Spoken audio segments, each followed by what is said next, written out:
Welcome to the Fighting Idiocracy podcast. Like, share, subscribe if y'all want me to keep doing these podcasts. I was doing something I was calling the Bro Nogan podcast, but I'm bored with that right now. And I don't have to troll Joe Rogan right now because South Park is doing that. South Park is... I don't even got to do what I was doing as Bro Nogan because South Park got it. And the world got it. Now, what I'm going to start this podcast with tonight is something a man told me in prison that stuck with me. I was in jail. No, I wasn't even in prison. This was county jail. I was about to get into a fight, and this old school dude was trying to break me and this other dude up. And in the course of trying to break us up, I had focused my anger on him as opposed to the brother that I was going to fight. And the way he was trying to talk me down, he had said something to me. He was saying something to me. He had said something like kind of questioning my aptitude for violence. He had said something like, you don't want to shed no blood, or you don't want to do that. You don't want to go there.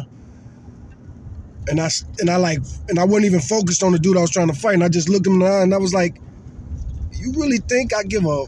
I said something crazy like, I'm originally from Chicago and I had moved to Texas. So I was in a Texas jail. And in Texas, these old stupid ass country ass niggas, if you don't speak with a real thick Southern accent, they'll say something like you talk like white people or some shit like that. And I dealt with that a lot in jail and in prison.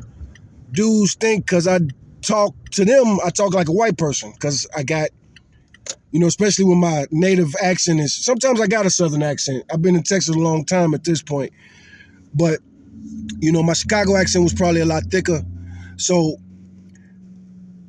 anyway, where I was going with that is a lot of times people will say really stupid stuff and assume that I'm not hood or ghetto or street or gutter or Pookie or Ray Ray or any other prejudice that black people have against other black people. You ain't really from the hood. You ain't really from the ghetto. You ain't really from poverty. You know what I'm saying? But this in particular, this was more talking about violence. And I remember, like I said, I looked him in the eye and I can't remember the exact words we were using, but it was basically like, you really think I don't have a propensity for violence? You stupid motherfucker. And that's what it was, and that's not really what he was saying. That really wasn't what he was saying. What he was saying, he was, like I said, he was trying to talk me down, but I'm really mad. And he was saying something. He didn't say you're not about that life, but he basically was saying like, you're not about that life. Like you really don't want to hurt that brother, man. You don't really want to hurt that brother, And I looked at him like, oh, you think it's a game? Like, you know what I'm saying? Like, we didn't get past the words part, so I'm finna fuck this dude up, man. Like, I'm finna fuck this dude up. But I had said it to him.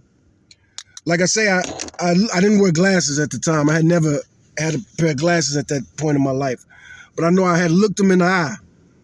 You know what I'm saying? And, when I'm mad like that, seeing the rage in my eyes is not hard at all.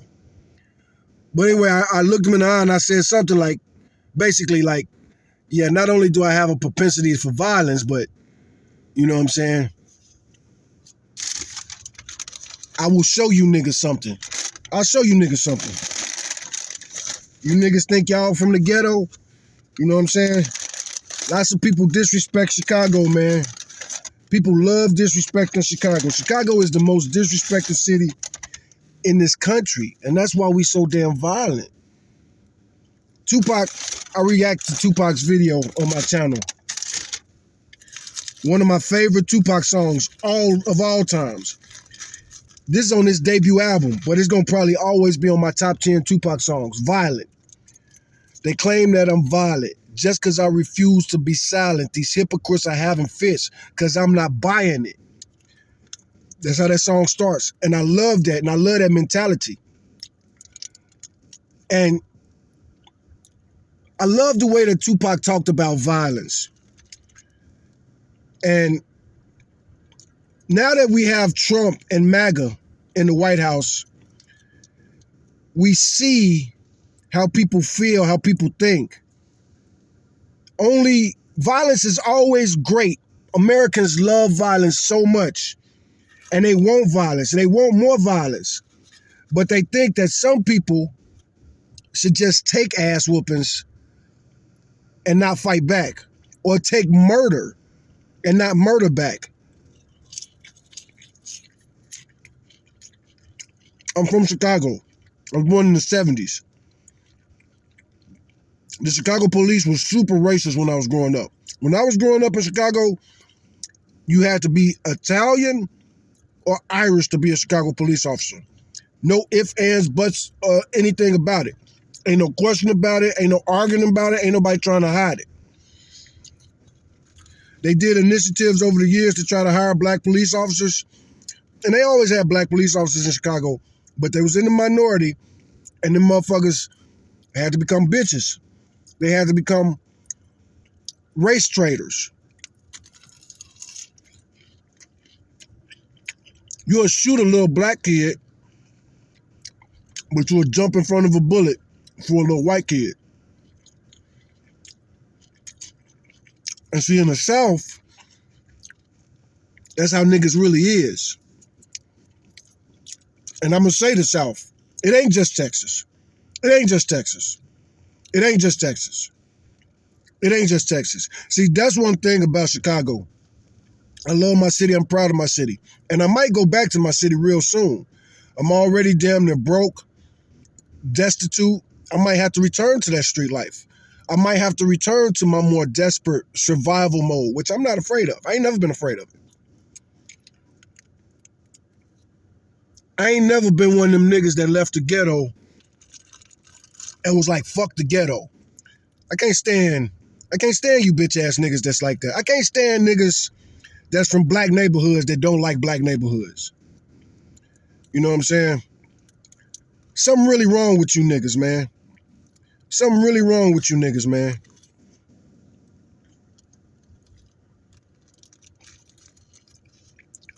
Why was you such a bitch? Why didn't you have no friends? The ghetto is just as good as any other place. Same struggles, same bullshit, same type of bullying. It's different. It is different. But at the same time, if you live in the ghetto and you don't have no friends, you wouldn't have no friends if you lived in the suburbs. Something up with you, motherfucker. If you was super popular at high city prep, you'll be popular at a public school.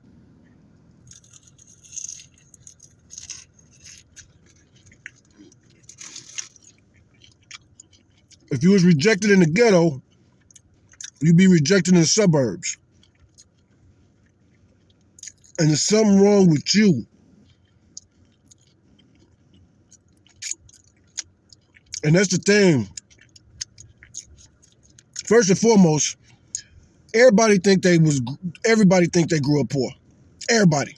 Everybody think they grew up poor. Everybody think they grew up in a violent neighborhood. Everybody think my shit was the roughest shit. Not really. Not everybody. Now I take that back. Because you're a real piece of shit if you think that. You're a piece of shit if you think that. But I would say majority of people think like that. Majority of people think that their childhood wasn't perfect and great. I don't think that. My childhood was perfect. My childhood was great. I got a lot of stories, and I don't like talking to white people about my childhood. Because you can tell white people a story, and you're not even trying to get no sympathy. You just tell them the fucking story, and they'll be like, oh. You're like, oh, shut the fuck up. For instance, I had some passengers And I was in a good mood when I picked him up. So I was talking to him, and we was talking to him and everything. And we got to talking about Chicago. I told him I was from Chicago. And, you know, I don't like MAGA. I don't like Trump. Fuck Donald Trump. But anyway, anybody who says Chicago's violent now, you piss me off.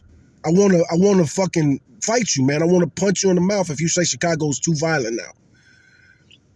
I was born in the 70s. In 1980, there was over 2,000 murders in Chicago. In 1990, there was over 2,000 murders in Chicago. Possibly 3,000, possibly 4,000. That was the last year. 91, 92. 91, 92 was like the last year Chicago had over 1,000 murders. So anyway, and these was a lot of young niggas, man. Bodies on the street, all kind of shit. The 80s and 90s was rough. Chicago hasn't had 1,000 murders in over like 30 some years, man.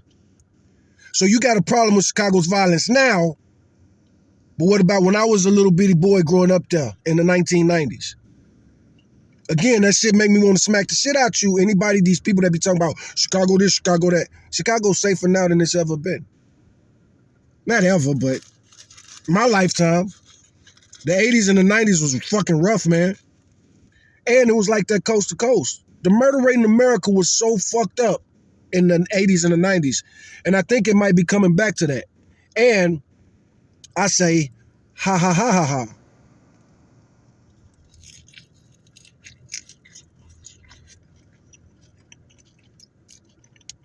America elected Donald Trump. And I'm going to upload this video. Even though I'm eating and everything. But this is going to be like some real hood shit. I'm talking about hood shit. I live in my vehicle. I'm over here in the hood.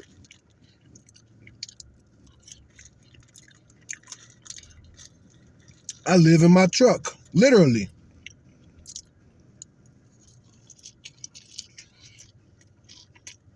And I slept in this truck.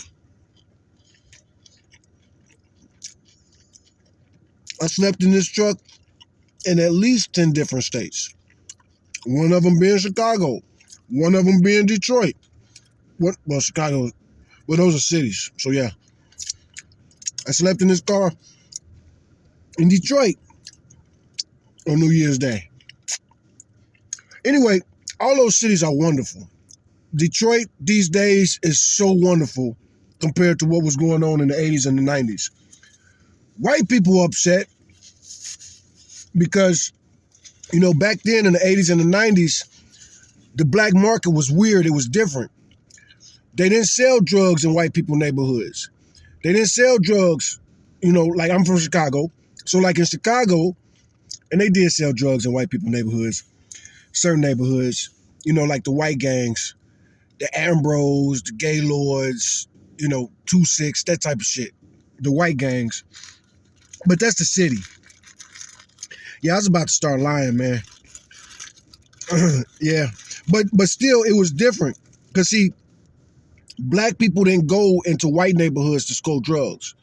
But white people would just come into the black neighborhood all day, every day, scoring drugs.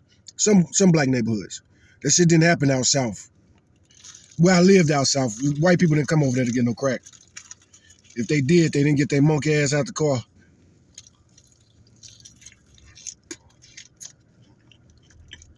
And that's because the drug dealers was rough.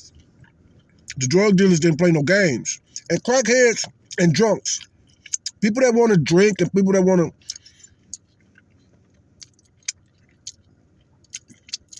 Rest in peace to my brother Tino, man. But it seemed like Tino never was going to get his shit right. Me and Tino, we were street dudes, you know what I'm saying? We got down and everything. But Tino, and this is really what I want to talk about. I want to talk about how on earth can people still be smoking crack?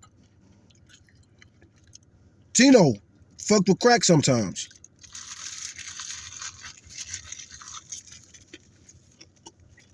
And he hid it from me.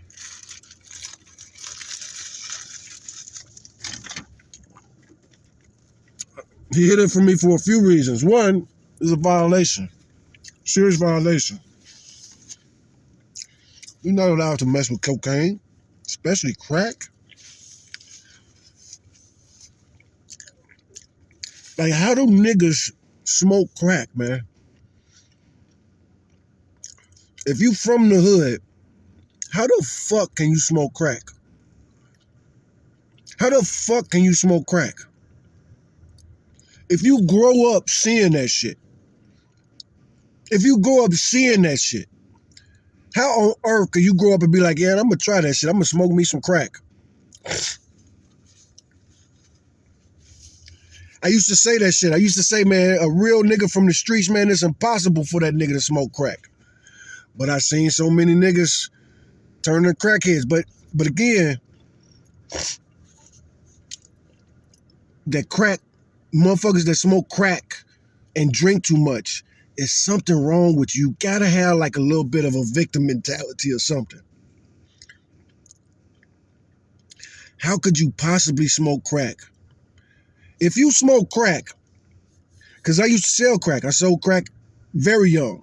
The first time I was selling crack rocks, I was very young, or looking out or helping other dudes, you know. And as a little boy growing up in the hood, you see that. The niggas that sell the dope, they cool and they respect it. The niggas that smoke the dope, nobody respect them. They mamas don't respect them. They baby mamas don't respect them. They children don't respect them. And they not respectable. You know, I couldn't sell crack.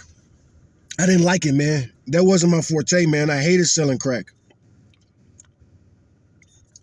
And one reason I hated selling crack so much is because my heart would bleed. You know, not really, not like what you might be thinking. Not what you might be thinking like, oh, this guy's getting taken advantage of. He's getting talked out his...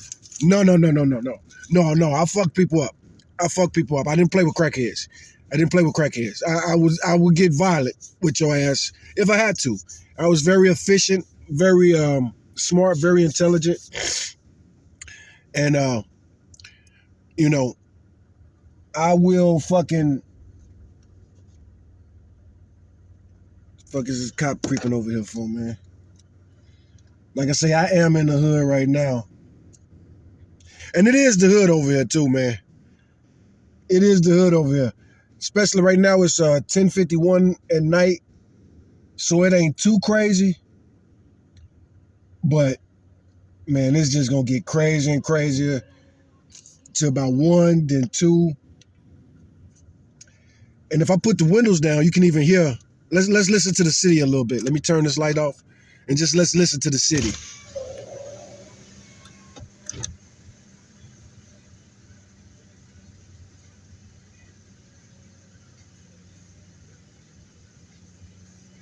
It's pretty quiet right now. Damn, it's really quiet right now.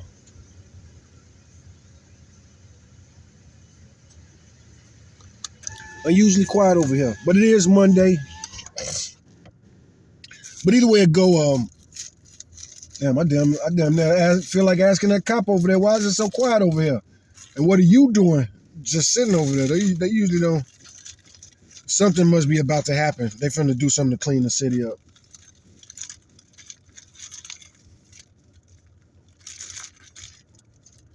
Yep, they finna clean this little parking lot up.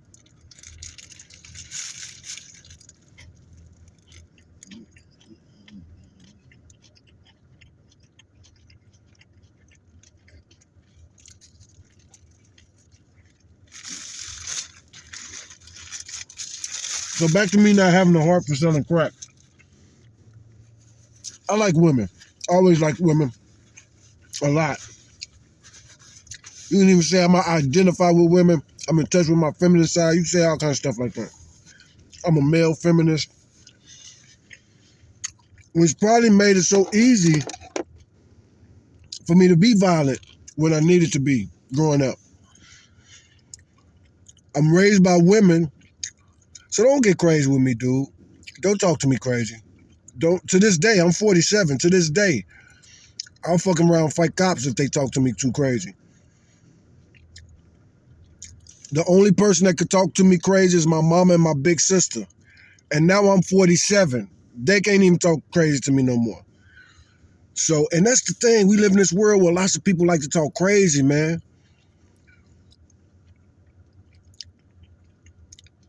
And people like to encourage and promote violence. And this is not me. This is just another prediction. All my predictions have been right since I've been making these videos talking about politics this year. It's 2025, and I started making videos talking about politics. Trump had won already, after Trump had won. And now I do want a trucking job. I'll take any trucking job. I'll take any trucking job. I will take any trucking job. I quit my last job because they just kept sending me to the East Coast. When they hired me, I said, don't never send me to North Carolina. Don't ever send me to New Jersey. These motherfuckers kept sending me. It's crazy. And not only that, man, I really need to sit down and tell that story about how that fucking company did me, man.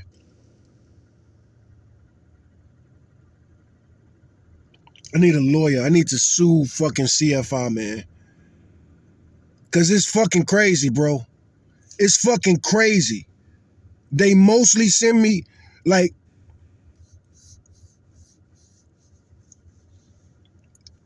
now that I'm thinking about it, I told them not to send me to North Carolina. It's 48 fucking states you could drive to. I'm out of Texas.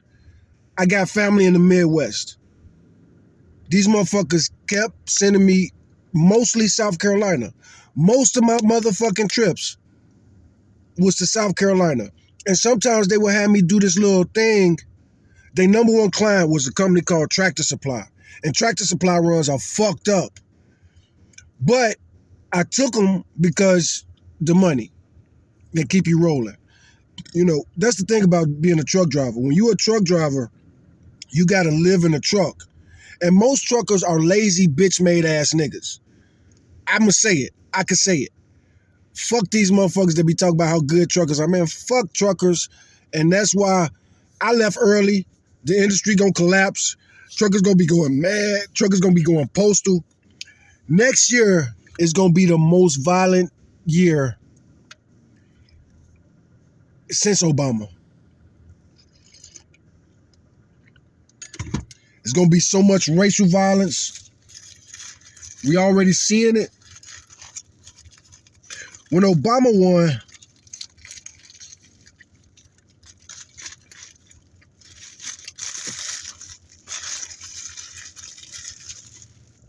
I definitely gonna put this on my YouTube channel. Because this is the message to the world. And why I'm saying fuck the world. And fuck everybody in my life. Fuck everybody that used to be in my life. And I'm going to talk to people about this. I'm going to call everybody out on this. Why the fuck did you people argue with me so much and I was always right? I live in my truck now and I'm mad and I'm pissed and I'm real pissed. And now I'm thinking about it more and more. All my predictions were right, especially the political shit. But people love to fucking argue with me, man. And that's why the Fighting Idiocracy podcast, I'm going to do what the Bible teaches you. So in the Bible, when you get to the Gospels, Jesus tells the instruction from Jesus, Yeshua, the Messiah. He says that you should travel from town to town teaching people the good news. If they don't accept the good news, you kick the dust off your feet and say peace to that town. And I'm paraphrasing that whole little thing right there. But the real point of that story is offer people blessings, try to save people's lives, but don't beg them to be saved. Don't beg motherfuckers to let you help them. Man, this really should be a blasphemous Bible study because now I'm finna start preaching, man. But this is real talk, and I am going to preach more. Because it needs to be somebody that talks honest about the Bible. These cocksucking pastors, real talk, some of them literally suck on cocks. But they'll be the main ones, all prim and proper, wear a suit and tie all day.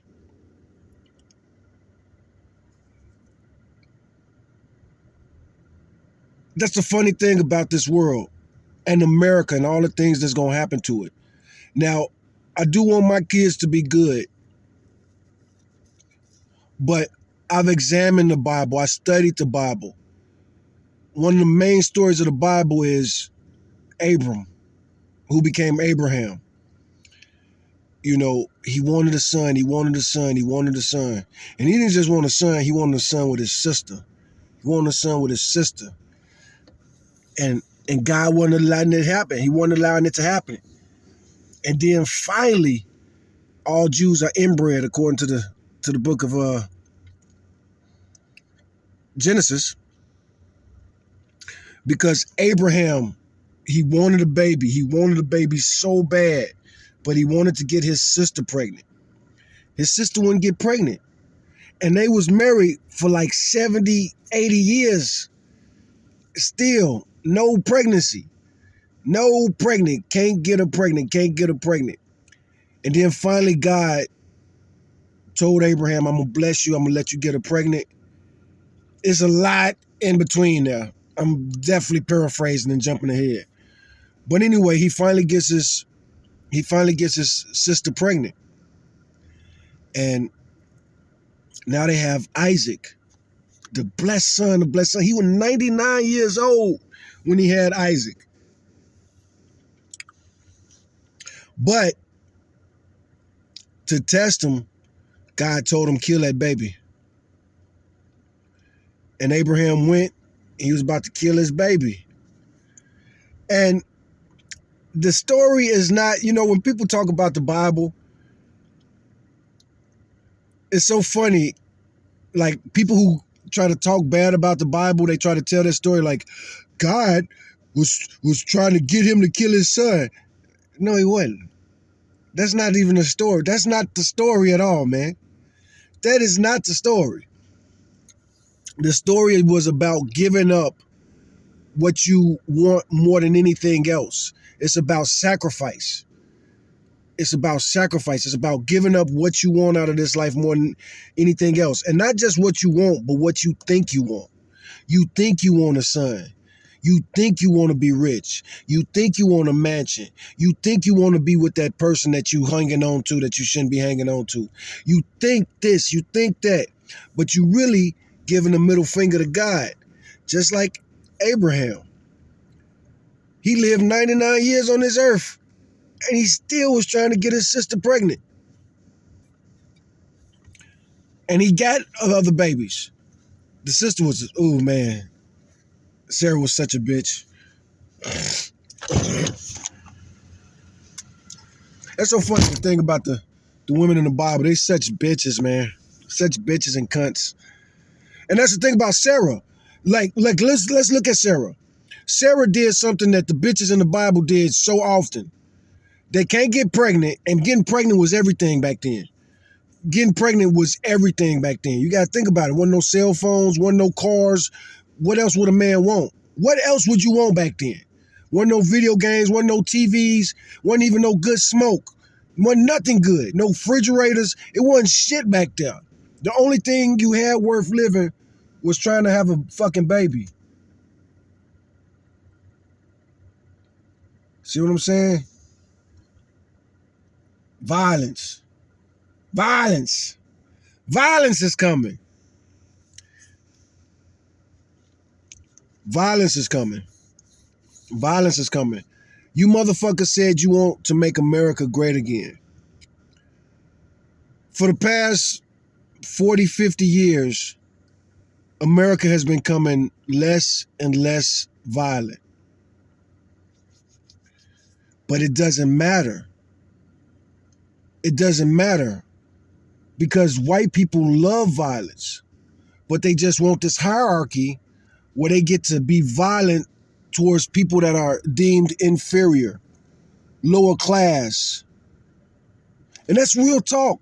You know what I'm saying? That's why they hate little Chicago niggas. You know what I'm saying? Because you could smack a little kid. You know what I'm saying? Like, you take the average 12-year-old. A grown-ass man walk to a 12-year-old and slap him, bam. That 12-year-old just been assaulted by that adult. Do that shit to a nigga from Chicago, that motherfucker gonna fuck you up. Or them kids might jump you. Just like what happened in Washington, D.C. I'm on the kid side. Those kids probably should have jumped that motherfucker. See, man, this the shit. This is why I don't like sitting in my car with my lights on. People can see all up in my car and shit. Motherfuckers is checking me out and shit. I'm gonna get violent tonight. I don't want to be violent, but I love the fact that it's in me. And not only do I love it that it's in me, but that's what we are as humans, as men. That's what we are as human men. That's what we are as human men. And that's literally at the beginning of the Bible. In the Bible, see, motherfuckers be lying about the Bible. And now it's really time to preach against the maggots. It's really time to take the gloves off. You know, like I said, I'm going to stop doing the Bro Nogan thing where I'm playing the character.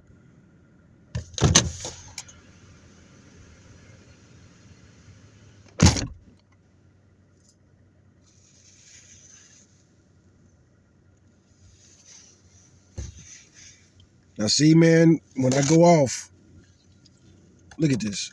I turn my light off, but it's a motherfucker just shining their light on me, man.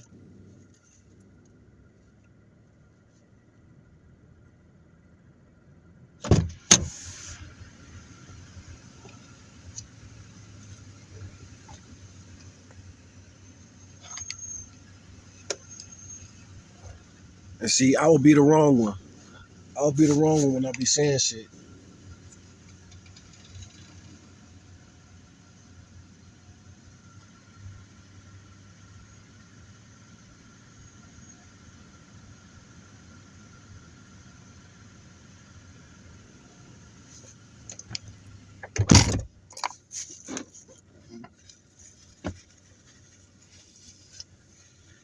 See, that's what tripped me out. That happened a lot at night. I'll be sitting in my car, somebody will just shine their fucking lights on me. And then if and when I say something, like this person, as soon as they saw me going their way, they just pulled out. But if and when I say something, I'm the bad guy. Because you living in your own world, you living in your bubble.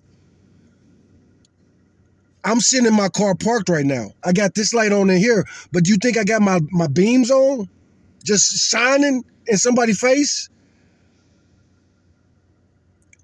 The first time I ever confronted somebody about that, it was a female. And I had chilled for a long time. I didn't know who was in the car because it's nighttime, it's dark. Damn, this video is almost useless.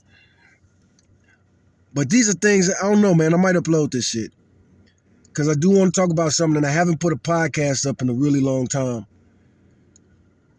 But I know for the podcast, I got to paint the visual vividly to make people even understand what I'm talking about. But that's one thing. We was talking about violence and how next year, 2026, is going to be a violent fucking year, man. It's going to be a violent fucking year, man. It's going to be gang shit. It's going to be black on white shit like a motherfucker.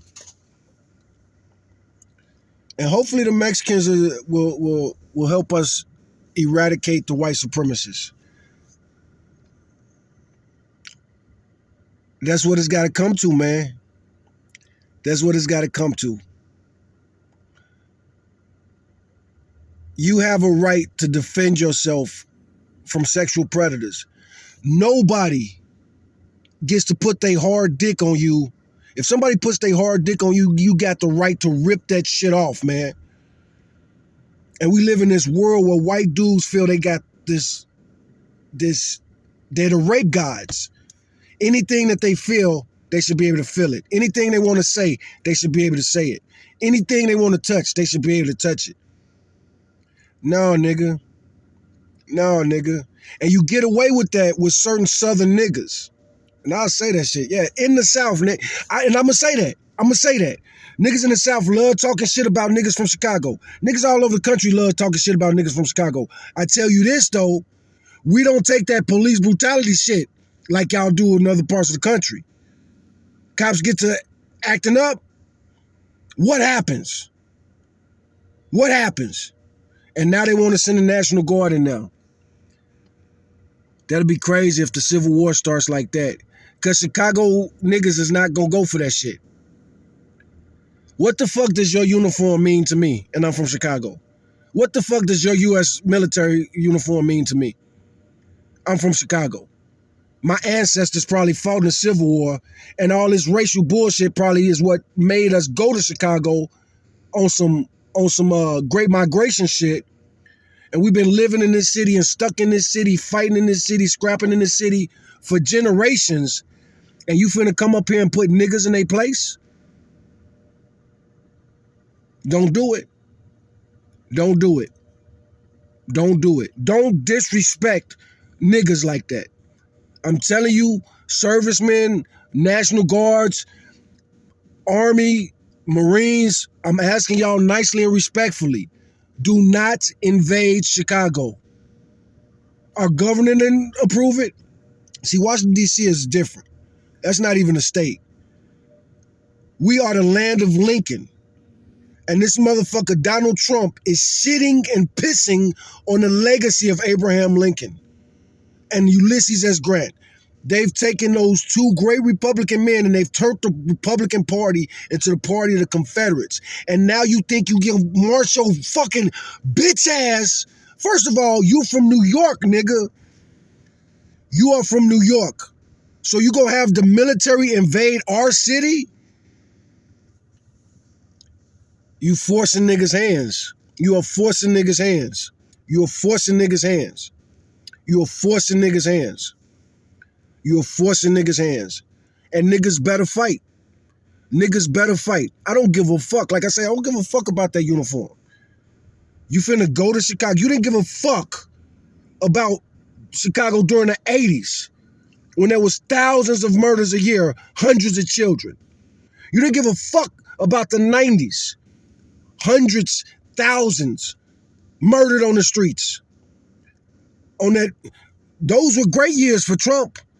The murder rate was the worst in the 80s and the 90s, but Trump loved that era so much because he was making money. And he wasn't just making money, but he was making money on this slumlord bullshit that he was doing. Buying shit that's damn near condemned, sticking it together with duct tape and glass and mirrors. Literally, he wrote about this in his books.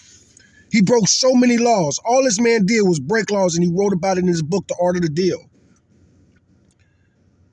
So yeah, man. Fuck that shit.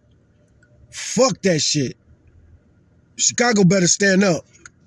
Chicago better stand up. You don't have permission. Army men, Marines, you do not have the permission of the city to go into the... Chicago ain't LA, man. And I love LA.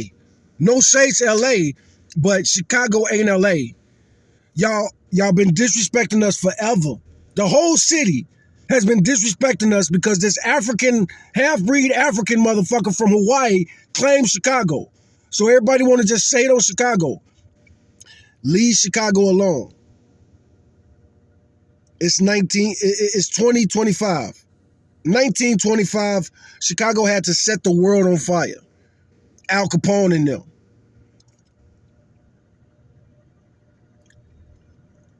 Don't force Chicago's hand, man. Because this is a fight that Chicago don't even want to fight. Chicago ain't fucking with nobody. Yeah, we got a high murder rate, but we got different rules in Chicago. The shit that you get away with laughing and giggling with because you think you a gangster from some place that ain't Chicago, you ain't. Motherfuckers be on the internet talking about, we talk about each other's mother all the time. Nigga, I will shoot you in the face, nigga. The fuck you mean you talk about my mama all the time? Nigga, what? Nigga, who? That's what niggas do. Niggas just be talking. Nigga, I'm from the hood, nigga. I'm from the hood, nigga. I can literally tell you some motherfuckers who got shot in the face for saying something about somebody's mama, nigga. Real talk. And not only me, you could Google that shit, nigga. I bet you if you Google shot in the face for talking about somebody's mama, I bet you'll see a bunch of stories out of Chicago. Just because you bitch ass niggas Let white people do whatever you want, whatever they want. Yeah, we got beef and we be on each other's neck and shit, and we fight each other, cuss each other out. We'll shoot each other and dance. You know what I'm saying? You think about King Von, rest in peace, King Von. He's a Chicago rapper that died. And then you had that girl that him and, he supposedly killed the old girl. But old girl was a killer. And these was young killers. But they was flirting with each other.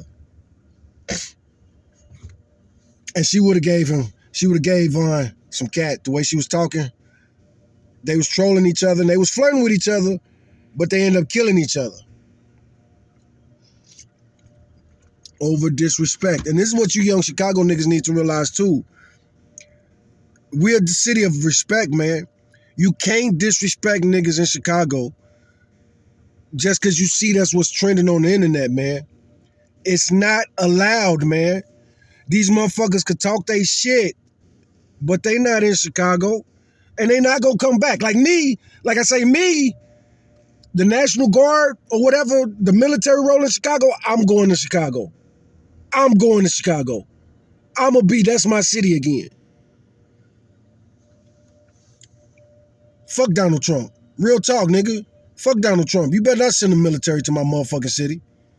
Fuck you. What you send them there for? You want war? You want a civil war? That's the way we gotta say it. And it is what it is. You send the troops in Chicago, you're declaring civil war. And maybe we just gotta get this shit over with.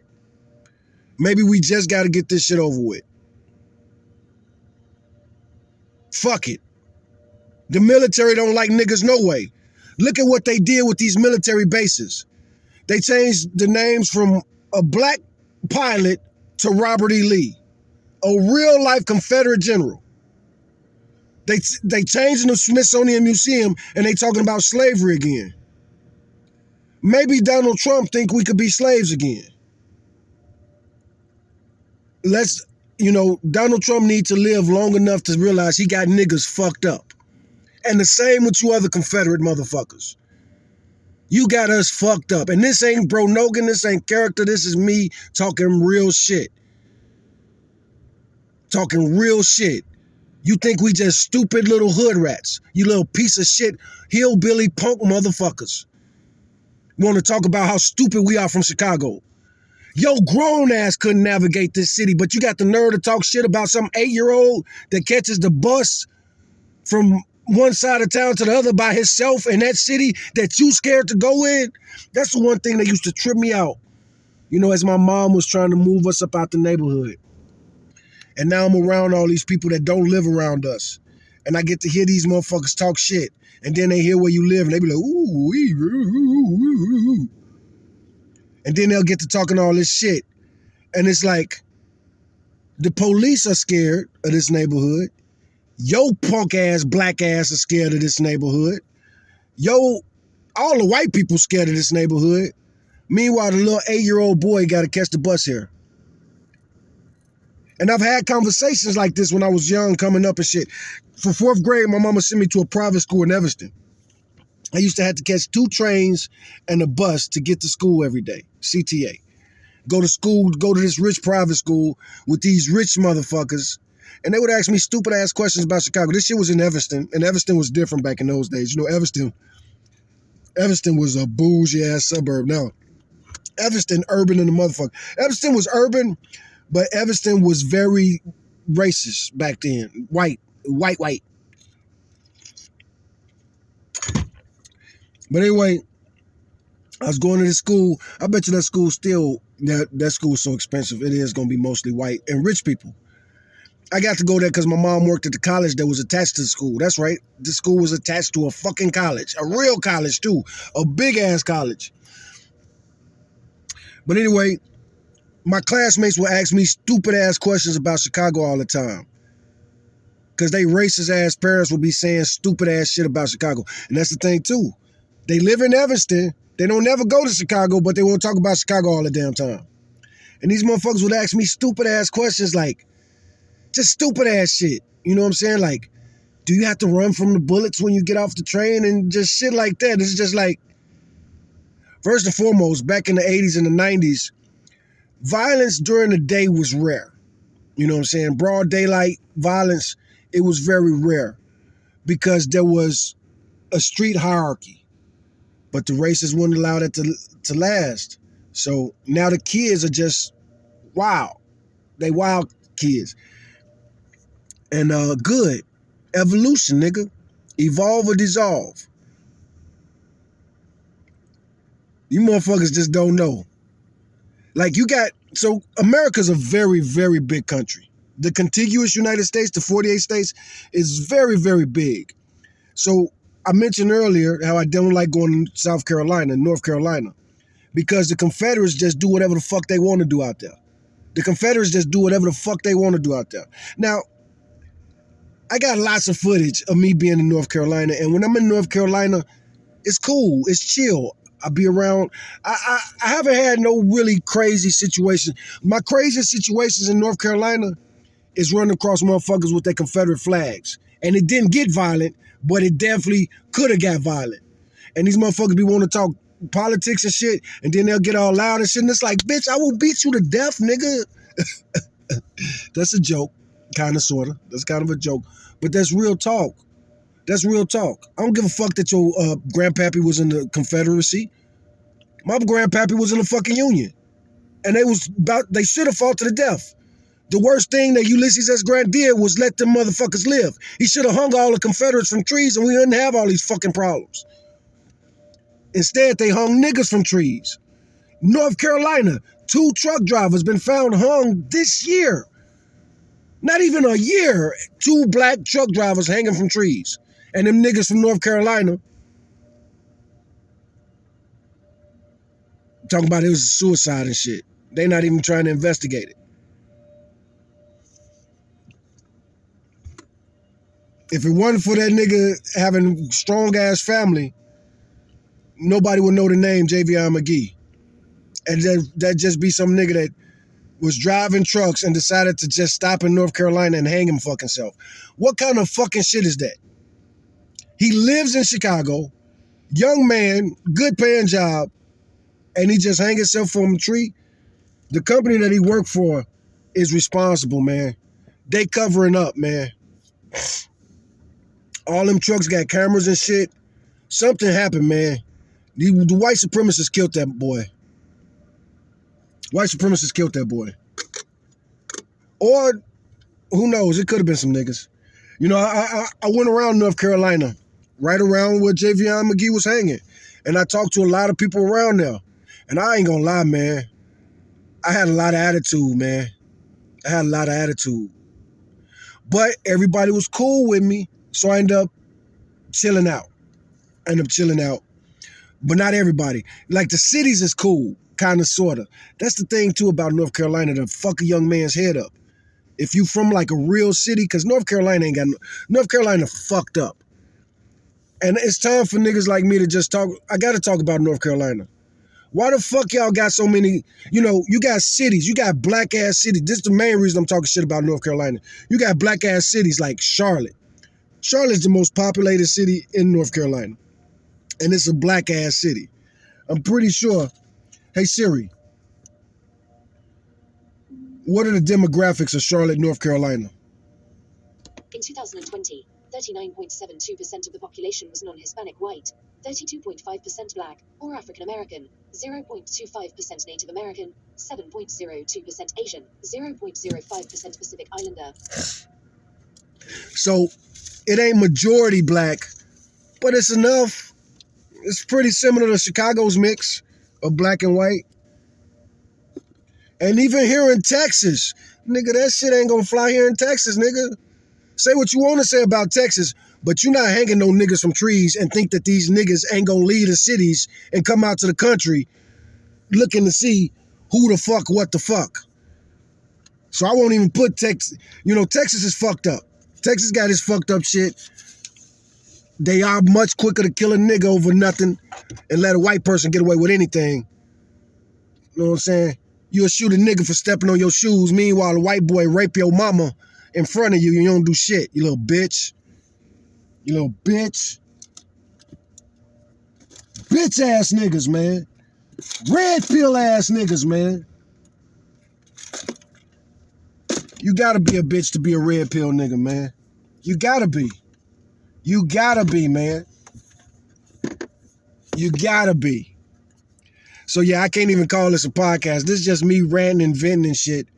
Violence.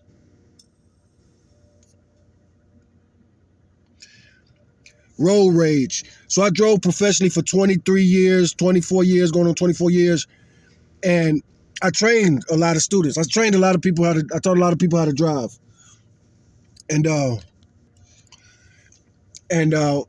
when I was a trucker and instructor, one thing I always told my students, I always talked to them about road rage, because it's real, and it's road rage is different. Road rage is different than all these other hazards and stuff. There's so many hazards as a professional driver, but road rage, you never know what a motherfucker's going through. You give a motherfucker the finger, they might fucking murder you, man. Like that. Like that. Somebody, y'all don't know each other. Y'all both middle-aged men, went your whole life without seeing each other. The entire time y'all was around each other was about a minute or two, and somebody end up dead. Shit is super common. Super common.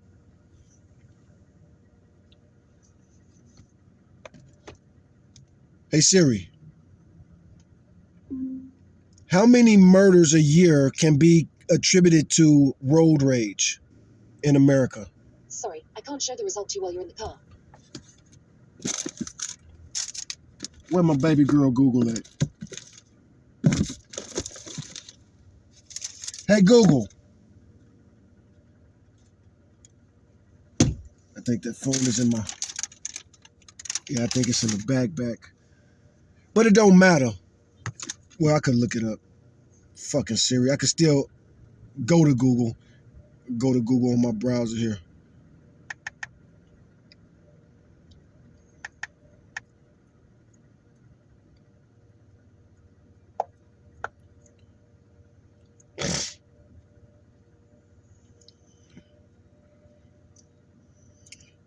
So what was I finna ask? Oh yeah.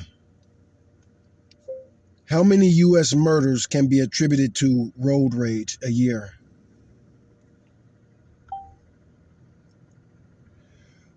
While exact annual figures fluctuate, estimations from sources like the American Psychological Association and the Zebra suggest around 30 murders a year are linked to road rage in the U.S. Wow, that's way lower than I thought. However, other data highlights a significant increase in road rage related gun violence. For example, one report from the advocacy group, Everytown, found over 500 people were shot in road rage incidents in 2022. 30 and 500, that's a big difference. This is bullshit, man. It's more than 30, man. And it's more than 500. I don't believe that shit.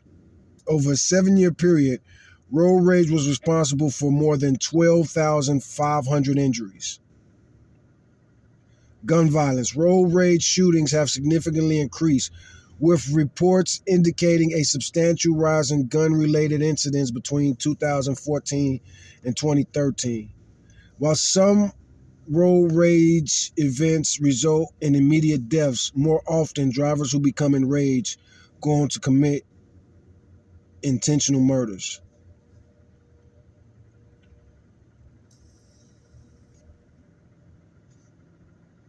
That's something we're going to have to talk about.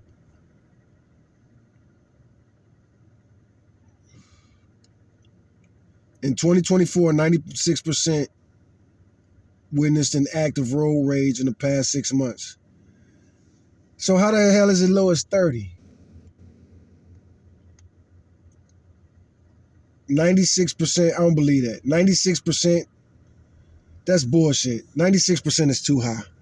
96% of people don't even fucking drive. That's bullshit.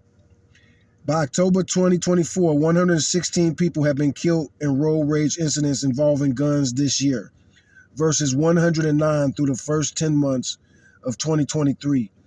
A total of 12,610 injuries and 218 murders have been attributed to road rage over a 7-year period in the United States. 66% of traffic fatalities are caused. 66% of traffic fatalities are caused by aggressive driving. Road rage has been responsible for about 300 deaths since 2013. That's bullshit. 30 murders annually are linked to road rage. 50% of drivers respond to careless acts of other drivers with aggressive behavior themselves. American psychological. Listen, look at that stat. If that's true, this is something called the zebra. 50% of drivers respond to careless acts of other drivers with aggressive behavior themselves. 94% of traffic accidents are caused by driver error. That's true. 37%. That's not even a statistic off of that study though. They even list. They got that from NPR. 37% of aggressive driving incidents involved a firearm. 37%? Damn. 500% increase in reported cases of road rage over the last 10 years. I'm talking about road rage in this situation scenario because violence is good. Everything that God created is good. And Donald Trump is insisting on violence. He's insisting on violently rounding up people and sending them to cages. And now he wants it to do this to black people in black neighborhoods. Like I say, this whole National Guard Chicago shit, no, nigga. No, nigga. Should nobody be police in Chicago unless they live in Chicago and live there for a while. No, Chicago police don't need your fucking help. You motherfucker that pardoned the motherfuckers that stormed the Capitol. Fuck no. You gonna come to Chicago and basically be gangbanging with the fucking white supremacists? No, nigga, that's not allowed. No. But either way it go, back to where we talk about this disrespect. See, somebody like Donald Trump, you gotta wonder, man, has he ever had his ass whooped?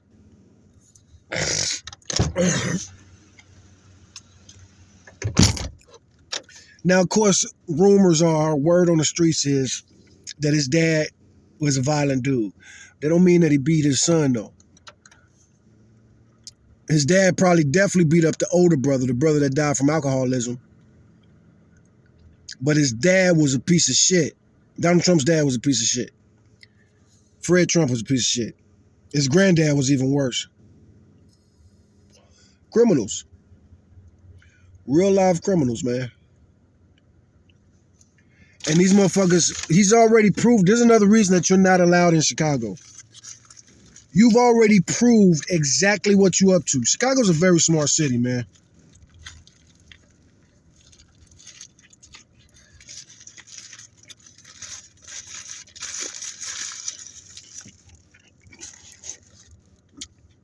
And that's where these white supremacists want the race war to start anyway.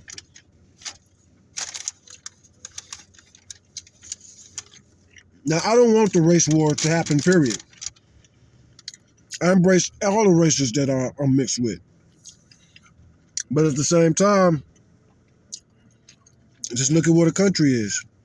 Look at where white supremacy and ignoring white supremacy and letting it just grow out of control. Look at where it's got us. So anyway, violence is good. Violence is natural. You can't just be smacking and beating and hanging and raping and pillaging. You know, there was a horrible murder that these white people finna run with. There was a horrible murder. A dude stabbed a girl on the train. A black dude stabbed a white girl on the train. Black women have been getting murdered like a motherfucker these last few years. They don't got nothing to say about none of that shit. Brutal murders.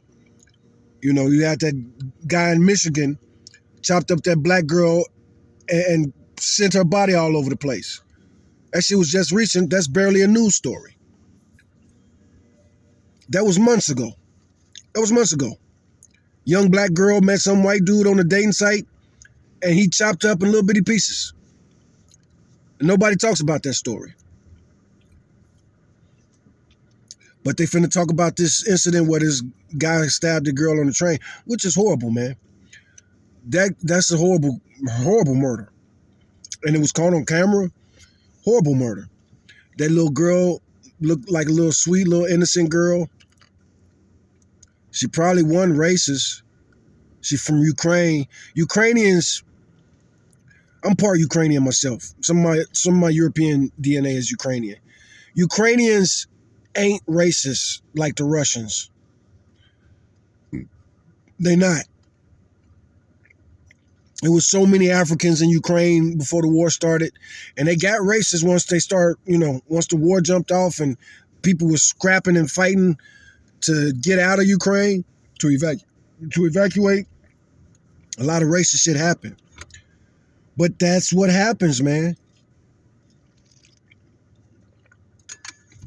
A lot of people think that they're not racist, but they never really had a chance to test it.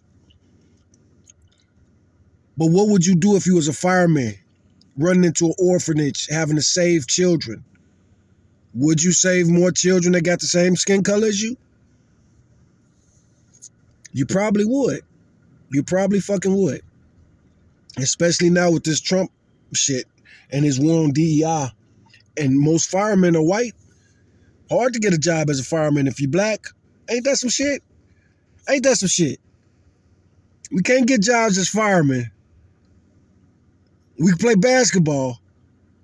We could do the type of work that I've been doing all these years, all this crazy ass trucking, all this specialized trucking that I've been doing. I can do that shit. Working around explosions and all kind of hazards and all that. But I can't be a fireman. Ain't that some shit? I hope my son become a fireman.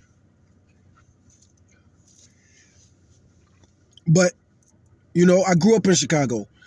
And I grew up right across the highway from the damn Robert Taylor projects. And some nights, those projects would just be on fire, man. And the firemen would never show up. I seen so many apartments just burn till there's nothing else to burn. Those buildings were fireproof. And it happened a lot, man. It happened a lot. They kick in the door, throw some gasoline in there, set somebody on fire, and a whole apartment will just burn. And the way the cinder blocks is made, it's not gonna melt or nothing like that, but that fire will burn until it ain't nothing left in that apartment to burn. And the firemen in Chicago in the 80s and the early 90s just let that shit burn out. And sometimes shit got crazy, man, and you will see a whole bunch of fires. Boom, boom, boom, boom, boom. Like from where we stayed at, we stayed directly across from the Robert Taylors. Right across the Dan Ryan. So that's what we see. So when those fires was happening, you just see them. You just see them. And it was a trip because it's like, you know what I'm saying? You don't know how fire works. Well, I didn't know how fire works as a little kid. And it's like, dang, if they don't put that fire out, it's fire coming out of that one window. If they don't put that fire out, the whole building's gonna catch on fire. But the whole building never caught on fire. But either way it go, to this day, the firemen and the paramedics, they have special protocol in Chicago about responding to violence. Don't respond until the cops give you all clear. If you see somebody get shot in certain neighborhoods, the blue light neighborhoods in Chicago, if you see somebody get shot in the neighborhood, if they black, it's a good chance that you're going to watch that person die. Because the ambulance won't come in. If it was a shooting, they won't come in. They won't come in till the cops say go in. And the cops ain't going to say go in. Especially if it's a problematic nigga, just let him die. These are the little kids you think you want to go to war with. Little kids that have had to pick up a gun to protect themselves since they was 11, 12, 13 years old because nobody will protect them. And this is what I'm saying, like, about the military, the anger about it. If you are a United States military person and you're going to go run into Chicago with your fucking M16, whatever they issue these days, who knows, but you're going to go in there with your body armor and your gun, and you're going to go in there to police these little kids that should have been protected years ago. People talk about the violence in Chicago. Why is there violence in Chicago? Why don't the police protect the children in the ghettos? Why are there gang neighborhoods? Why are there certain neighborhoods where the gangs run the neighborhood and the kids run the streets? You blame the kids for the shit you made. Ain't no 15-year-old invented crack or started the crack epidemic in Chicago. Ain't no 15-year-old shipped guns to America. Ain't no 15-year-old created gangs in America. Ain't no 15-year-old, you motherfuckers call them Pookie and Ray Ray or whatever, hood boogers or whatever you motherfuckers love insulting these children with these names. I'm rooting for the children. Get them. Get them, shorty. Get them, shorty. Light their asses up. Light them up. Light them up. It's illegal to point a gun in somebody's face. And you think you finna go in there and rough these kids up, and these kids, what?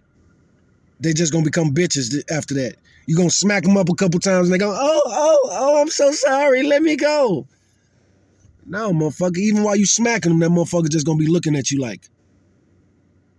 And you gonna know as you smacking them, you gonna know, man, this kid gonna kill me the first chance he get. Good. Good. Why was you smacking that kid in the first place? You worried about violence in his neighborhood? Why wasn't you worried about violence in the neighborhood the first time he got jumped? Or the first time he got stabbed? Or the first time he got shot? Or the first time he saw his big brother get killed? Or his daddy get killed? The amount of murders in Chicago is ridiculous. And you gonna run in there now because Donald Trump worried about somebody who called himself big balls getting jumped by some teenagers?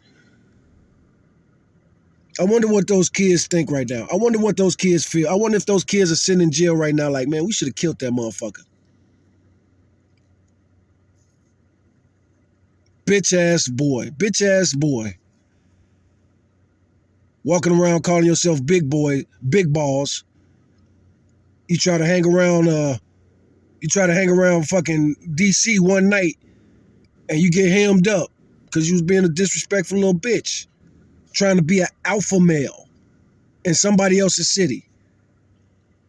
Place you're not even from, and you show up there strutting around, talking about, I'll save you. Get out the way. You get in the car. Now what y'all have to say to her? Who do you think you're talking to? He got his ass whooped. Got his ass whooped for fucking with the wrong kids, man. Them ain't your kids, and you don't give a fuck about them kids. The only thing you give a fuck about them kids is staying away from you, not stealing from you, not fucking your daughter. That's the only thing you care about these kids. You don't give a fuck about these kids or their humanity or their dignity or their rights. You didn't use the military to protect them, but you want to use the military to police them. No. The answer is no. The answer is no. The answer is no. And you won't win, motherfucker. You white boys crawling around the woods with your Confederate flags. You've been fucking with these old simple Simon-ass Southern niggas that be sashaying and steady fighting each other no matter what. You know, and that's the thing. Niggas in Chicago will fight each other all day, every day, all day, every day, all day, every day. But who the fuck is you? Who the fuck is you? I got like real live enemies, man. Real live enemies, man, that been wanting to shoot me in the face since I was 12 years old. But they will definitely team up with me against your ass. If my arch rival from childhood is still alive, he in prison for murder right now. But if I saw somebody still on him, I probably would jump in for him. And me and this nigga got beef, man. Me and this nigga, we've had real beef, man. Real injuries, real hospital visits, real suspensions and arrests for years, nigga. But again, who the fuck are you? Who the fuck are you? Who the fuck are you? Who the fuck are you? We couldn't stand each other. But you think I'm not gonna tell him that the police around the corner? Vice versa. Like I say, man, me and this nigga had beef. But that don't what they gotta do with you? What they gotta do with you? What the fuck that gotta do with you? So, you know, hopefully they don't send the National Guard in Chicago. But if they do, just remember, you went to mess with those kids. Those kids never left the city. Most of those kids never left their neighborhood. But you worried about them because motherfuckers be trying to cross to their neighborhood and it ain't so safe for them. It's safe. It's safe enough if you're respectful. But motherfuckers don't be respectful. Motherfuckers go into a black neighborhood and think they get to treat black people like niggas and niggas ain't gonna smash their ass. That's not how it is. When in Rome, do as the Romans and get crucified. Stay y'all asses out of Chicago, man. And road rage is good. It thins the herd. And it's a good reality check. One reason people be snapping so much about road rage, and you should never do it. Don't participate in road rage. That's definitely not what I'm saying. Never participate in road rage. Road rage is bad. Road rage is bad. It's dangerous. It's foolish. And again, this a motherfucker that you just passing. What the fuck is you arguing with a stranger for that's just one of thousands? You're on the road driving. But at the same time, when people snap because of road rage, you driving recklessly or carelessly or paying attention to your phone, you almost risked their life. You almost made them kill their family. This is why they get so mad. That's why they go into that blind rage like, this motherfucker. He done swerved by my vehicle 2 times, 3 times. Okay, you want to play with my life? Okay, you want to play with my life? Or just discourteous. People don't drive courteous, you know what I'm saying? I had a situation earlier, right before I made this video. I turned out onto this street and everybody in such a rush to go where they going, I'm stuck behind this bus and I'm about to go around the bus, but people is driving ways they shouldn't be driving to not let me go in front of the bus, go around the bus. Everybody want to take their turn when they want to take it. And then if you cut in line and somebody check your ass for cutting in line, then you want to play victim. You want to start fights, but then when you get punched in the nose, you want to play victim. That's the idiocracy that's so upsetting. And that's the thing that made me hate the Republicans so much. I didn't like Obama. I didn't support Obama. I didn't vote for Obama. I've been on YouTube for 20 years. All my political videos, I never supported no Democrat. For the longest, Kamala Harris the first. But that's because fuck Trump. But I've been conservative my whole life. But still, I remember Obama. And this is one reason that I was comfortable voting for Harris. Because Harris came across as such a moderate. Like Obama. Obama, as candidate, I didn't like his rhetoric. I didn't like the way he talked. I didn't like the way he carried himself. I didn't like the way he talked about the black community. He talked about the black community like a white person. And not even like a cool white person. You know what I'm saying? He talked about it, especially candidate Obama. Candidate Obama, they found a speech that his pastor gave years before Obama even was going to his church. where the pastor's name was Jeremiah Wright. And Jeremiah Wright gave this fiery speech where he said, "Goddamn America." Let's see if we can find that real quick.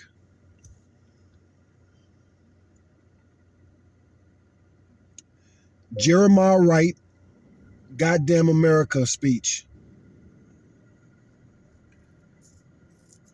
Why the fuck does this phone not work? That's why I be talking to Google so much. Jeremiah Wright, "Goddamn America" speech.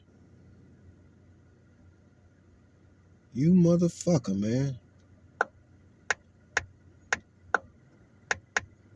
I don't even like using that word. But the point is,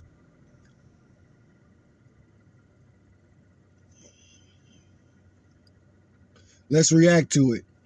So this went viral when... If you're in Texas and need a new AC, listen to this. Instead of paying thousands up front, we can install a brand new system. So this went viral when Obama was running for president, and they made Obama... No, not God bless America, God damn America, that's in the Bible. Prior to Abraham Lincoln, the government in this country said it was legal to hold Africans in slavery in perpetuity. Perpetuity is one of the University of Chicago words. That means forever. From now on.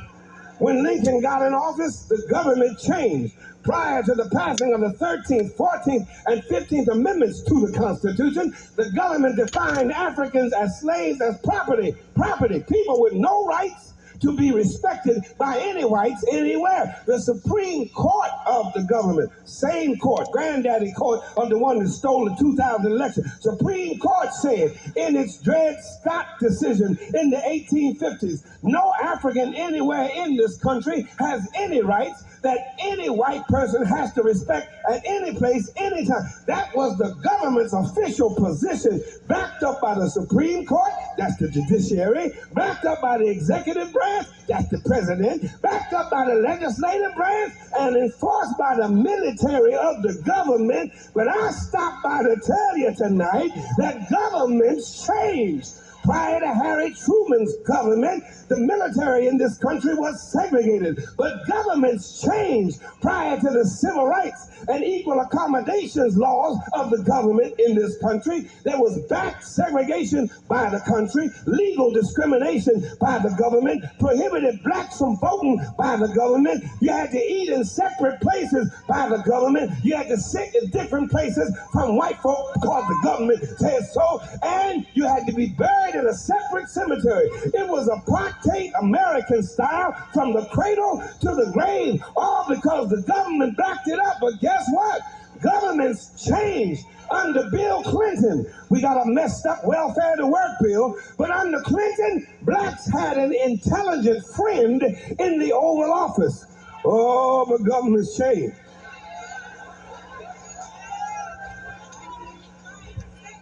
The election was stolen. We went from an intelligent friend to a dumb Dixiecrat, a rich Republican who has never... So this is an old speech. He got to be talking about the 2000 election, Bush versus Gore. held a job in his life is against affirmative action, against education, I guess he is, against health care, against benefits for his own military, and gives tax breaks to the wealthiest contributors to his campaign. Governments change, sometimes for the good and sometimes for the bad. But I'm fitting to help you again. Turn back and say, he's fitting to help us again. Where governments change, write this down, Malachi 3:6. Malachi 3:6, thus saith the Lord. Repeat it after me, for I am the Lord, and I change not. That's the King James Version. The New Revised says, for I, the Lord, do not change. In other words, where governments change, God does not change.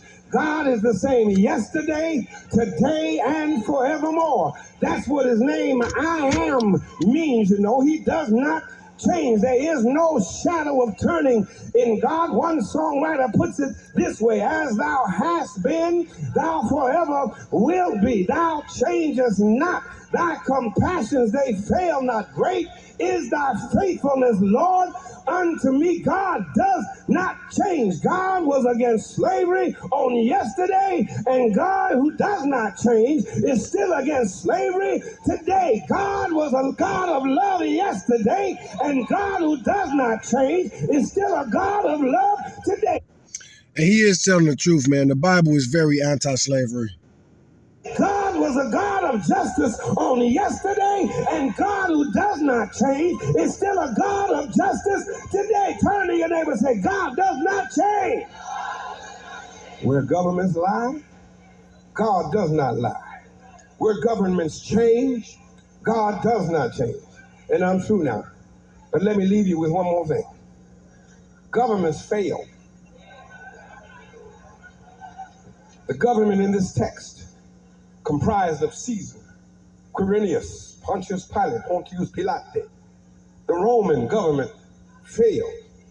The British government used to rule from east to west. The British government had a Union Jack. She colonized Kenya, Ghana, Nigeria, Jamaica, Barbados, Trinidad, and Hong Kong. Her navies ruled the seven seas all the way down to the tip of Argentina in the Falklands. But the British government failed.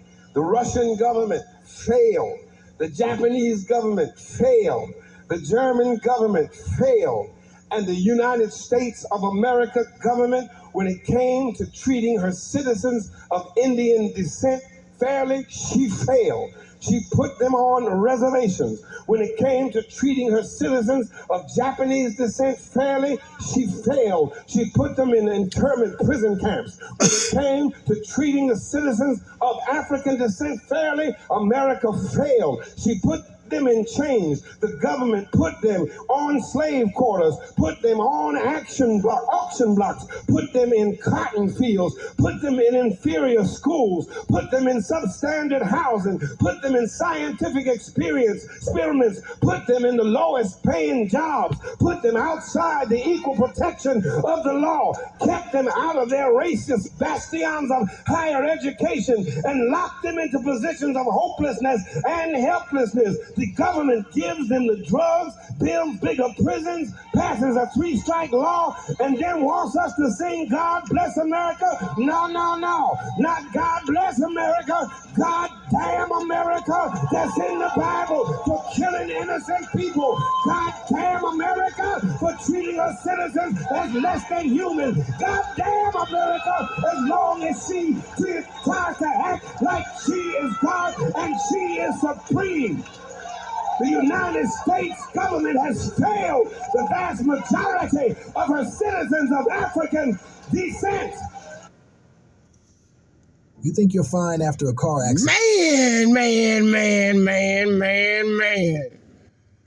So, anyway, when Obama was running for president, that speech from his pastor went viral. That speech, like I say, that's probably like 2000 that he's making that speech based off of what he was saying, 2000, 2001. But either way it go, it went viral. The media lambasted Obama, and Obama had to denounce that pastor. He had to give him up as a pastor. Meanwhile, Trump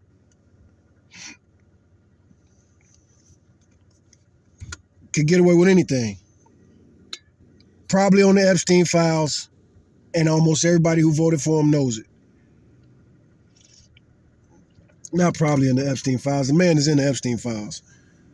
The man has been accused of doing some horrible things to some of the Epstein girls by some of these women. Dozens of women have accused Trump of horrible things. Not one woman, not one person accused Obama of nothing. You had that one crazy dude talking about he was smoking crack with Obama and all this other stuff. I heard that dude. That was unbelievable. That shit was unbelievable. I wonder if he thinks that he was really with Obama and he was just with some black dude, some tall black dude. But that's unbelievable. This dude running around the ghetto. Obama not even like that, man. Obama not like that, man. Obama not hood like that. Obama can't just go to the hood. What's up, homies? Let me get some of that crack rock. Man, get the hell out of here, man. Ain't nobody finna sell you nothing. Oh, narco looking at. No, get the fuck out of here. So you got that one dude that testified, and I'm sure Obama don't even give a fuck if you hear that story. If you believe that shit, fuck it. But I didn't like Obama. I said that earlier. I didn't vote for Obama. I got respect for him because President Obama, he wasn't the radical president that he threatened to be as he was a candidate. He didn't do most of the crazy stuff he said he was going to do. He did a lot of stuff he said he was going to do, but the crazy stuff, close Guantanamo Bay on day one, pull out of Iraq on day one,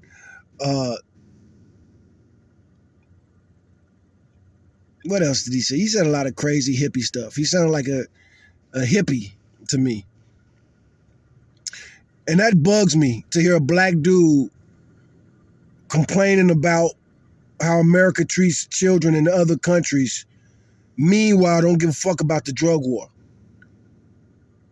I still don't like Obama, especially when I get to thinking about it like that.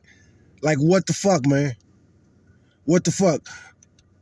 Trump does actually have a chance. He still got a chance of being more beloved by the black community if he does some shit to fix the community. Even this National Guard shit. I don't think they should do it. I think it's going to be violent. It's going to be bad. People going to die. If they send a National Guard to Chicago, I think it'll be bad. I think people will die. I think you're going to end up in a situation where United States military are going to be fighting armed groups in Chicago. And not even armed groups. The kids are going to rebel. The kids are going to pick up guns, getting snatched up and shook down by military men. That's not going to fly, man. Them kids, some of those kids that grow up in poverty, or you live in a house where your mom's a crackhead or your mom's a fucking whore or something similar to that, you're an angry young person. And then you got somebody who don't know anything near your pain or struggle coming over here telling you how to live in a neighborhood they would never live in a million years. That type of insult, they already got to live with the insult. But then you want to add injury to it by sending military dudes there to treat, they call it Chirac. So now you want to go into Chicago, and you niggas in Chicago, y'all been calling yourselves Chirac for the longest. That bitch ass nickname. I hate that fucking shit. I hate Chirac, man. I hate that fucking nickname. Fucking Chirac. Man, that's the goofiest shit. This Chirac, nigga. What the fuck would you call this Chirac, nigga? I know why they called it that, but still. I almost think that the young people start calling it that, hoping to get some attention from Obama, hoping that he would do something to fix the situation. But fixing the situation isn't about the National Guard. Fixing the situation is about giving them decent schools and giving them hope.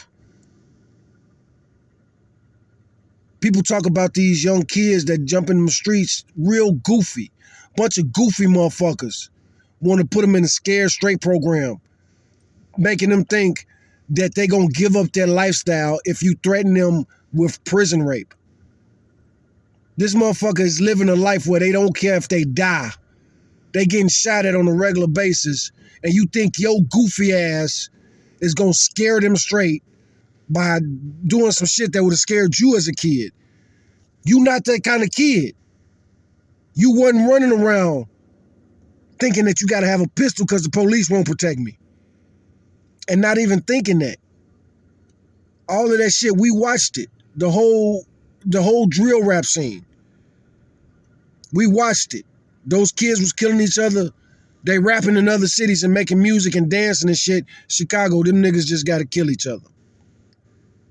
Over, again, the insults. You can't be insulting Chicago niggas like that and thinking they're not gonna come for you, man. We are not like the other cities. I was talking about these Southern Negroes. Those Southern Negroes are homogenous communities. Chicago is not homogenous or homogeneous or however you want to put it. You go to a black neighborhood in the South, those black people are descendants of those slaves that was on those plantations hundreds of years ago. In Chicago, it's not like that. You got slave communities from all over the place that was sick of being treated like that. So they was willing to do whatever it takes to have a place where they could defend themselves. You know what I'm saying? Like you think about the Emmett Till story. How the grandfather just handed his grandson over to some angry dude in the middle of the night. Why didn't he shoot him? He had a shotgun. Why didn't he shoot him? You let this dude drive up, talk about he insulted your wife and you gonna let him drive off with your 14-year-old grandson? That's that pussy-ass Southern shit, man. That's that pussy-ass Southern shit, man. Niggas in the South will be mad at me for saying it, but y'all niggas talk shit about Chicago niggas all day. And what kind of shit is that? You'll shoot each other. You'll get in shootouts with each other with choppers.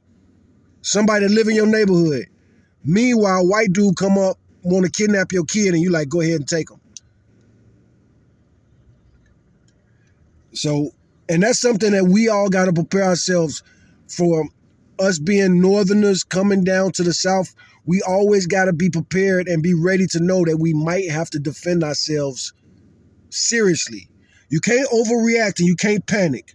You can't just, I be seeing some of these people tell Southern stories about seeing headlights and shit, and this car was circling around 3-4 times, and the motherfucker might have just been driving, motherfucker. Why is you panicking? Why is you freaking out? You don't even know who in that car. It might be a fucking single mother and her kids in the car. Like, some of these ghost stories motherfuckers be telling, So don't go to the South with a hair trigger, but kind of have a hair trigger. You know what I'm saying? I always tell people, and my number one recommendation is don't carry guns. Don't carry guns. If you don't have a gun, you're not thinking about shooting out no shit. You thinking your strategy is very different. 9 times out of 10, you might think run, but even if you're not thinking run, you're thinking a fight. And you get to strategically position yourself in a way. Like, say, for instance, anyway, I ain't finna get into that too much. That's the type of stuff motherfuckers need to pay me to talk about. But don't carry a gun, because you're going to end up shooting somebody that shouldn't be shot. 9 times out of 10, real talk. 9 times out of 10, if you carry guns all the time, you're going to end up shooting somebody that you're going to regret shooting. I didn't go to college. I went to prison very young. And I talked to so many people in there for murder. And sometimes you'll be talking like, we got a lot of murders in America, man. Hey, Siri. How many murders were there in 2024? Sorry, I can't show the result to you while you're in the car. Bitch ass Siri, man. Bitch ass Siri. And this is why I be using Google as my co-host. She's out right now. But this ain't a real podcast. This is just me venting. This is almost a Bible study. We played that Jeremiah Wright clip right there. But like I say, Obama said that Obama had to repudiate that pastor because of that sermon that he gave years ago, because he said, "Goddamn America." Meanwhile, Trump hangs out with Klans members. Trump hangs out with porn stars. He got convicted of the whole porno, bribery, infidelity thing. And people like, Republicans are like, that's really something? That's lawfare? That's something to go, yeah, motherfucker, lock a motherfucker up for that. Donald Trump tried to get the Central Park 5 executed for a rape they didn't commit. But he want a bitch because they gonna convict him for that crazy ass fraud that he pulled. Sleeping with a porn star, paying her to sleep. All this shit was illegal. It's not legal to hire prostitutes. It's not legal to pay them with campaign finance. It's not legal to bribe them. So many things he was convicted. He was convicted of 34 felonies for a reason. But you'll demonize a teenager that's a juvenile delinquent. You can almost excuse a teenager. How the fuck you gonna excuse a dude in his 50s, 60s, 70s, laughing and joking about raping women? Grab him by the pussy That's rape, nigga. And that's who you voted for. So yeah, man, be damned if we gonna let this motherfucker dictate our shit. That's why he don't like niggas. Because niggas don't play that shit. A lot of white people don't like niggas. You know, there's some shit as I move to this South and I run across these white people that don't like me because of my energy or my attitude or my mentality or the way I talk. You don't like me because I'm not one of these niggas that's a Southern nigga that's in this place. I did time in Texas prison. I ain't never called none of them cops boss man. I call him a dick-sucking bitch before I call him a boss. And my paperwork reflect that. It was funny, I be getting into these arguments online and people like, you wouldn't do that. You ain't no way, you ain't never seen that. I ain't never done it. Motherfucker, that's because you're a bitch. You was a bitch. Motherfuckers be talking about the red pill, alpha. You're alpha. You gotta be a bitch to take a red pill in the first place, bitch. Motherfuckers be proud to be red pill and shit. All you saying is that you was a bitch. You ain't nothing but a bitch. Just like this punk ass motherfucker that shot up the school. Like I say, the same motherfuckers that's not gonna be talking about the school shooter or these school shootings, they're gonna be talking about this dude that stabbed this woman on the train. Again, a horrible crime. And the dude is gonna probably get 1 million years for that shit. He got arrested. And that's a fucked up case. The mom was trying to tell people to lock him up. He's crazy, man. He's crazy and dangerous. His own mother tried to get him locked up, but they wouldn't lock him up. And now these motherfuckers finna try to make this a racial issue. And that is sad. Like I said, that little girl, she looks sweet and innocent. But how's that any different from these children that just got killed at their school?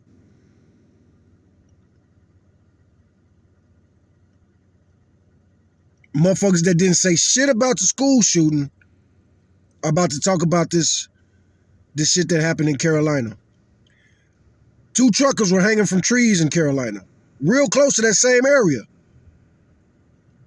But nobody said nothing about Javion McGee. Nobody said nothing about Mario Kaiser.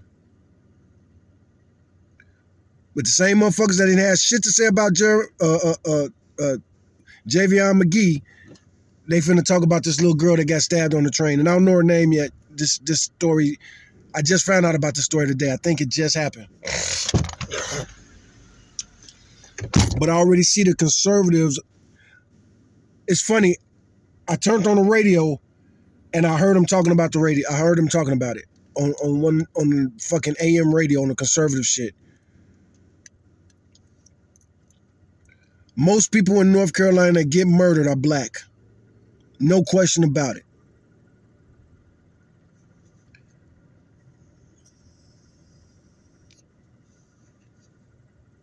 I do wonder why he stabbed that girl. Man. That's a crazy story. That's a sad story. She was just getting on the train. I didn't even know they had trains in Carolina like that. Anyway, I think I will upload this. It's just another angry rant video. But yeah, fuck Donald Trump. Road rage is good. That was the first thing I was talking about, for real. Road rage is bad. You got to protect yourself out from it. You got to watch out for it. But I don't hate road rage at all. I don't hate any violence, really.